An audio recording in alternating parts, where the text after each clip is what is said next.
Assalamualaikum warahmatullahi wabarakatuh. Perkenalkan, nama saya Yuli Mustika Sari. Saya dari anggota kelompok 2. Di sini saya akan mempresentasikan materi keseimbangan pasar dua sektor dan tiga sektor. Baik, langsung saja kita masuk ke pembahasan yang pertama, yaitu tentang pengertian perekonomian dua sektor. Perekonomian dua sektor merupakan penyederhanaan dalam mempelajari perekonomian secara keseluruhan. Keseimbangan dalam perekonomian dua sektor merupakan keseimbangan dari sisi pendapatan dan sisi pengeluaran yang dilakukan oleh sektor rumah tangga dan sektor swasta, dengan mengabaikan sektor pemerintahan dan luar negeri. Untuk yang kedua yaitu ciri-ciri perekonomian dua sektor. Untuk ciri-ciri yang pertama, sektor-sektor perusahaan menggunakan faktor-faktor produksi yang dimiliki rumah tangga. Faktor-faktor tersebut memperoleh pendapatan berupa gaji dan upah, sewa, bunga, dan keuntungan. Untuk yang kedua, sebagian besar pendapatan yang diterima rumah tangga akan digunakan untuk konsumsi, yaitu membeli barang dan jasa yang dihasilkan oleh sektor perusahaan. Untuk yang ketiga, sisa pendapatan rumah tangga yang tidak digunakan untuk konsumsi akan ditabung dalam institusi-institusi keuangan. Untuk yang keempat, pengusaha yang ingin melakukan investasi akan meminjam tabungan rumah tangga yang dikumpulkan oleh institusi-institusi keuangan. Baik, mungkin cukup itu penyampaian materi dari saya. Untuk selanjutnya akan disampaikan oleh teman saya. Assalamualaikum warahmatullahi wabarakatuh. Nama saya Widya Mirza Sabrina dan di sini saya akan melanjutkan penjelasan dari teman saya, yaitu hubungan antara konsumsi dan pendapatan. Di sini sudah terdapat 3 tabel, yaitu tabel pertama pendapatan, tabel kedua pengeluaran konsumsi, dan tabel yang ketiga adalah tabel tabungan. Dalam pembahasan ini ada 3 bahasan. Yang pertama yaitu Y lebih kecil daripada C atau pendapatan lebih kecil daripada pengeluaran konsumsi. Pada waktu pendapatan lebih rendah dari pengeluaran konsumsi, maka rumah tangga harus menggunakan tabungannya untuk membiayai pengeluaran konsumsinya. Seperti contohnya pada tabel pendapatan 0 ini, pengeluarannya 125, maka ia harus menggunakan tabungannya untuk membiayai pengeluaran konsumsinya. Yang kedua yaitu pengeluaran naik, pendapatan naik. Kenaikan pendapatan menaikkan pendapatan konsumsi. Biasanya pertambahan pendapatan lebih tinggi daripada pertambahan konsumsi. Yang ketiga yaitu Y lebih besar dari C atau pendapatan lebih besar daripada pengeluaran konsumsi. Pada pendapatan yang tinggi, maka rumah tangga akan menyisihkan dari pendapatannya dan digunakan untuk menabung. Contohnya pada tabel pendapatan 600 dan pengeluaran konsumsi 575, maka ia memiliki sisa 25 dan digunakan untuk menabung. Kemudian konsep kecenderungan mengkonsumsi dan menabung. Pada konsep ini ada 2 macam konsep. Yang pertama konsep kecenderungan mengkonsumsi dan konsep kecenderungan menabung. Pada konsep kecenderungan mengkonsumsi ada 2 bahasan, yaitu yang pertama kecenderungan mengkonsumsi marginal atau MPC, dan yang kedua yaitu kecenderungan mengkonsumsi rata-rata atau APC. Pada konsep kecenderungan menabung juga terdapat 2 pembahasan, yaitu yang pertama kecenderungan menabung marginal atau MPS dan juga kecenderungan menabung rata-rata. Yang pertama yaitu cara menghitung kecenderungan mengkonsumsi marginal atau MPC. MPC di sini rumusnya adalah MPC sama dengan delta C per delta Y. Delta C adalah perbandingan pertambahan konsumsi dan delta Y adalah perbandingan pertambahan pendapatan.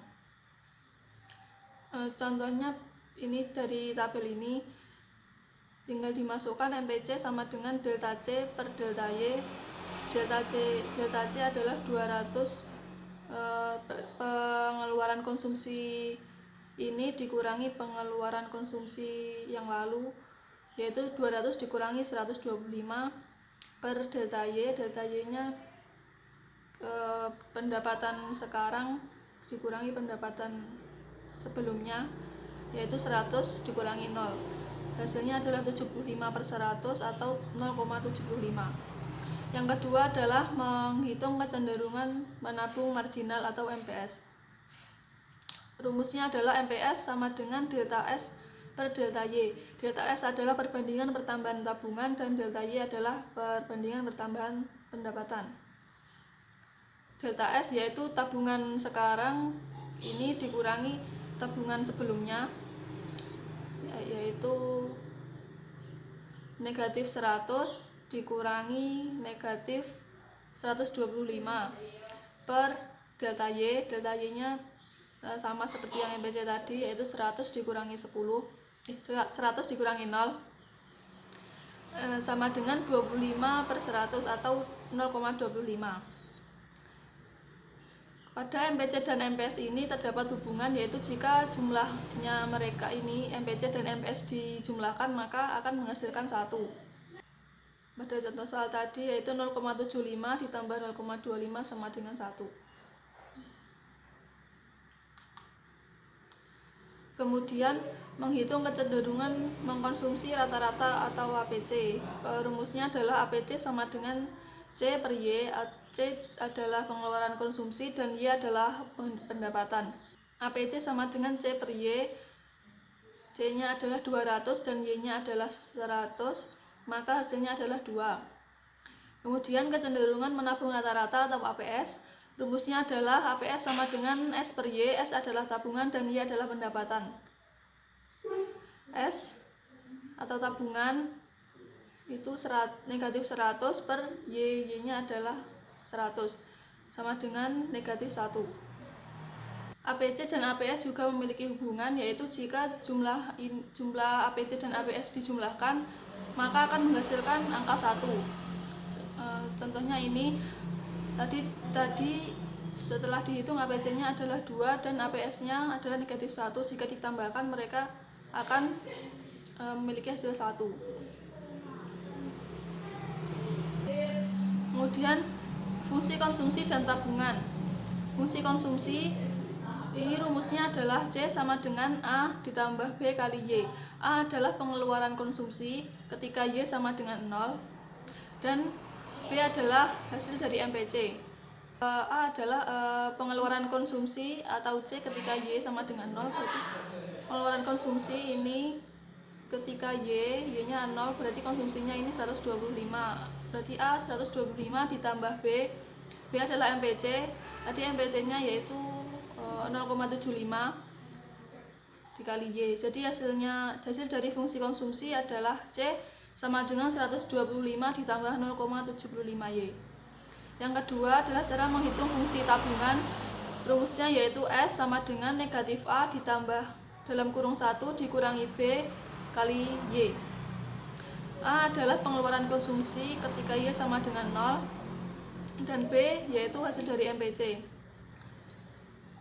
A di sini adalah pengeluaran konsumsi ketika Y sama dengan 0, jadinya ini sama seperti fungsi konsumsi tadi, dan dalam rumusnya ada tanda negatif, berarti ini tinggal ditambah negatif, jadinya negatif 125 ditambah 1 dikurangi hasil dari MPC yaitu 0,75 kali Y sama dengan negatif 125 ditambah 0,25 Y.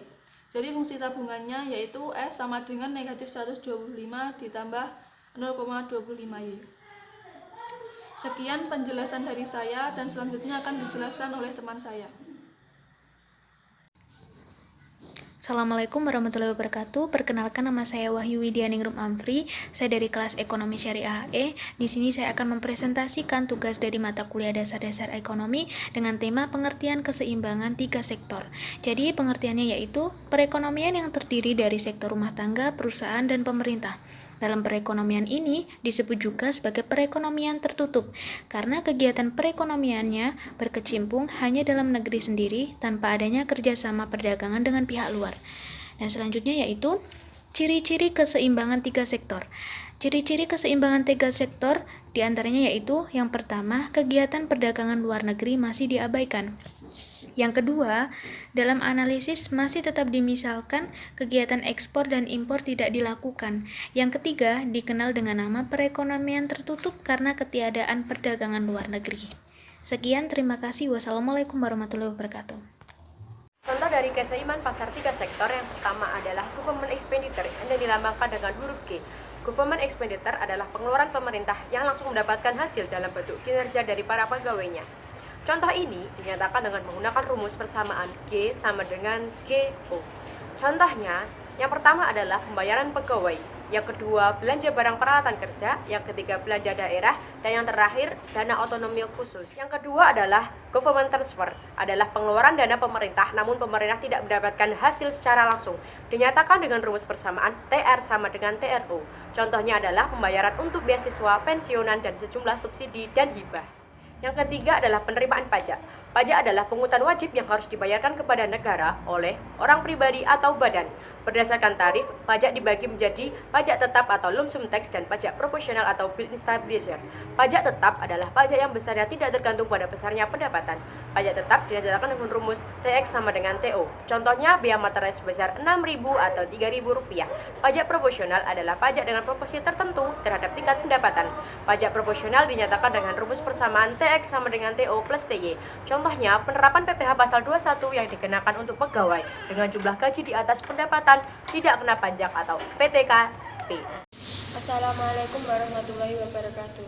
Saya di sini Anugrah Windy Apriliani akan mempresentasikan tentang perbedaan keseimbangan antara dua sektor dan tiga sektor. Perbedaannya ialah jika perekonomian dua sektor merupakan perekonomian sederhana karena terdiri atas dua pelaku ekonomi, yaitu rumah tangga konsumsi atau masyarakat dan rumah tangga produksi atau perusahaan. Rumah tangga konsumsi sebagai pemilik dari faktor-faktor produksi yang berupa tanah, modal, tenaga kerja, dan kewirausahaan. Penawaran faktor produksi oleh rumah tangga konsumsi bertemu dengan permintaan dari faktor produksi oleh perusahaan. Interaksi seperti ini akan terjadi di pasar faktor produksi.